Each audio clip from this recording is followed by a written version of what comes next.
ஆண்டவனும் அரசும் ஒன்று என்பதை தாங்கள் படிக்கவில்லையோ? அனைத்தும் படித்திருக்கிறேன்.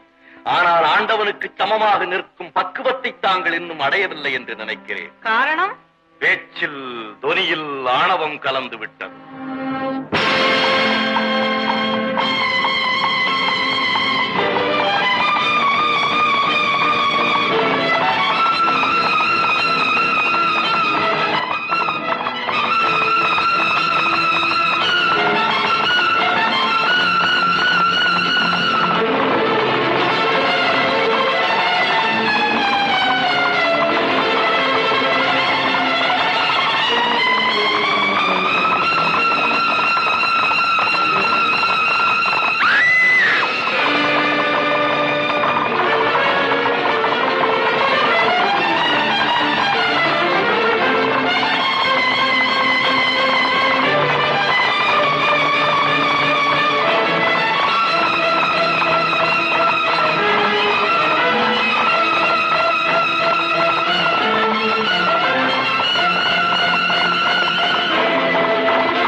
சிறந்த பலசாலி, நல்ல வீரன். தக்க சமயத்தில் வந்து பெரிய ஆபத்திலிருந்து என்னை காப்பாற்றினேன். உம்மை பாராட்டுகிறேன். உமது ஊர்? இதே செல்வபுரம் தான். பெயர்? வீரமல்லன். தங்களது ஆஸ்தான மல்லனியை ஜெயித்து தற்போதைய ஆஸ்தான மல்லன் என்று பட்டம் பெற்றார். மிக்க மகிழ்ச்சி. மகாதானி வந்துட்டீங்கதா எங்க எல்லாபதிய மனசு சொல்ல முடியாத அதவுக்கு தவதையா போயிட்டது. ஏதாவது விபரீதமா நடந்திருந்தா என்ன ஆகுது? அதாதா நெஞ்செல்லாம் ஆதித்தது போங்க. மல்லி, எத்தனை மனக்குழப்பத்துடன் வந்தாலும் உன் மழலை பேச்சை கேட்டதும் சிரிப்புத்தான் வருகிறது. எப்படியோ பெரிய ஆபத்திலிருந்து கடவுள் தான் காப்பாற்றிட்டார். என்னை ஆபத்திலிருந்து காப்பாற்றிய வீரமல்லர் என்பவரின் வீரத்தை பற்றி எப்படி பாராட்டுவதென்றே தெரியவில்லை. அடே அப்பா, என்ன ஆற்றல், என்ன வீரம்! நமது அரண்மனையில் கூட அப்படிப்பட்ட ஒரு பலசாலி இருக்க முடியாதென்றே நினைக்கிறேன். காப்பாற்றிய வீரரை பாதாத்த வேண்டியது கதமதான். அதே நேரம் உங்க கையாத குதித்த பரிசை வாங்க மாட்டேன்னு சொன்ன புதவதை எதுக்காக சும்மா வித்தீங்க மகாதானி? நீ கூறியபடி அந்த புலவன் மேல் உள்ள ஆத்திரத்தின் காரணமாகத்தான் ரதத்தில் ஏறி என் கோபத்தை எல்லாம் குதிரைகள் மேல் காட்டிவிட்டேன். அதன் விளைவுதான் இத்தனையும். அப்படின்னா அந்த புதவதை கட்டாயமா சும்மா விடக்கூடாது. மல்லி, ஆத்திரம் அறிவை கெடுத்துவிடும். அவசரம் கூடாது. புலமை கற்ற கவிஞனிடமே சற்று பெருமை இருக்கத்தான் செய்யும். அதையெல்லாம் நாம் பொருட்படுத்தக் கூடாது. அப்படிப்பட்டவர்களையெல்லாம் நமது ஆட்சியில் வைத்துக் கொண்டால் மேலும் நமது செல்வாக்கு உயர்ந்துவிடும். புரிந்ததா? புலிகளையே உனக்கு புரிய வைப்பது மிகவும் கடினம். அமைச்சரிடம் சென்று நாளொன்று பார்த்து தக்க மரியாதையுடன் படை வீரர்களை அனுப்பி என்னை காப்பாற்றிய வீரமல்லனை அரச சபைக்கு அழைத்து வர சொல். புத்தகம். மல்லி, மற்றொரு கட்டளை. என்ன மகாராணி? பல்லக்கு பரிவாரங்களை அனுப்பி ஆலயத்தில் என்னிடம் பரிசு வாங்க மறுத்த புலவனையும் அதே நாளில் சபைக்கு அழைத்து வர. சதி மகாராணி.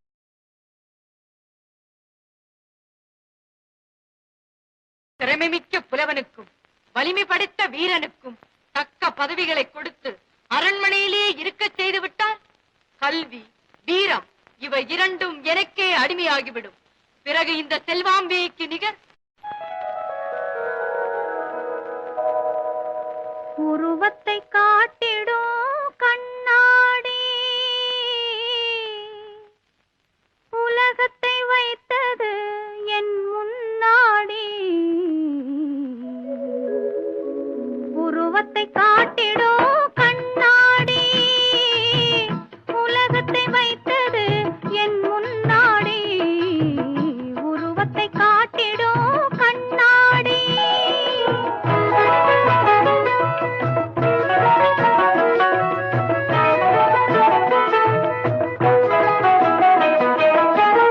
உலகம் என் புகழை பாடட்டுமே உயர்ந்தவள் நான் என்று சொல்லட்டுமே உலகம் என் புகழை பாடட்டுமே உயர்ந்தவள் நான் என்று சொல்லட்டுமே புலவர் என் பெருமை பேசட்டுமே புலவர் என் பெருமை பேசட்டுமே புவியில் ஜெயக்கொடிதான் பறக்கட்டுமே உருவத்தை காட்டிடும் கண்ணாடி உலகத்தை வைத்தது என் முன்னாடி உருவத்தை காட்டிடும் கண்ணாடி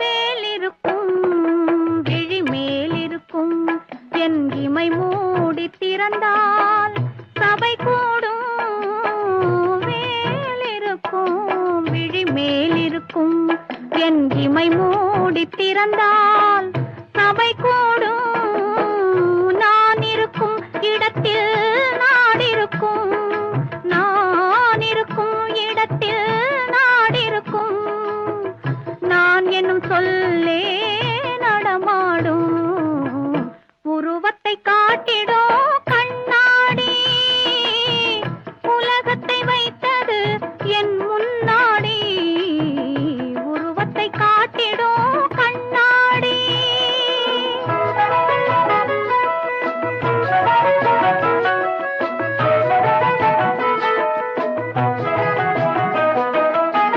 நாடும் நகரமும் நாள் வகைப்படையும் நவரத்ன மாளிகையும் என் வசமே நாடும் நகரமும் நாள் வகைப்படையும் நவரத்ன மாளிகையும் என் வசமே கூடும் அரசரும் பாடும் புலவரும் கூடும் அரசரும் பாடும் புலவரும் குவியும் பொருள்கள் எல்லாம் என் வசமே